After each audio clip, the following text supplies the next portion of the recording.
Gender equality అంటారు, లింగ సమానత్వం అంటారు, కానీ మ్యారిటల్ స్టేటస్ విషయానికి వచ్చేసరికల్లా జెండర్ ఈక్వాలిటీ మాత్రం లీగల్గా చెప్పాలంటే రోహన్ గారు కొంత తక్కువనే చెప్పవచ్చు.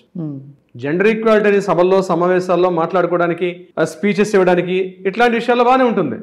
కానీ చాలా మంది నా దగ్గరికి వచ్చే క్లయింట్స్ని చూస్తుంటాను, కొన్ని సందర్భాల్లో భర్తలు కూడా అనేక రకాలుగా శారీరకంగా, మానసికంగా, ఆర్థికంగా, సామాజికంగా కూడా నలిగిపోయినటువంటి వ్యక్తులు చాలా మంది ఉంటారు.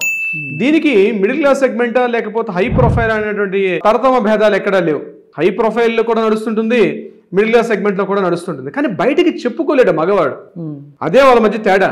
భార్య ఏం చేస్తుందంటే, ఇప్పుడు నాకు చట్టాలన్నీ కూడా నాకు చాలా సపోర్ట్ ఉన్నాయి కాబట్టి ఇంట్లో నా భర్త నన్ను మానసికంగా హింసిస్తున్నాడనో, అబ్యూజ్ లాంగ్వేజ్తో తిడుతున్నాడనో, కొడుతున్నాడనో, లేకపోతే రకరకాలుగా ఇమీడియట్గా ఏం చేస్తాడు, దగ్గరలో ఉన్న పోలీస్ స్టేషన్కి వెళ్ళడం, పోలీస్ స్టేషన్లో మనకు తెలిసిన విషయమే 498 కేసు పెట్టడమో, లేకపోతే డీవీసీ కేసు ఫైల్ చేయడమో, ఇట్లాంటివి డీవీసీ కేసు కోర్టులో ఫైల్ చేయడం, ఇట్లాంటివి సర్వసాధారణంగా ఉంటుంది.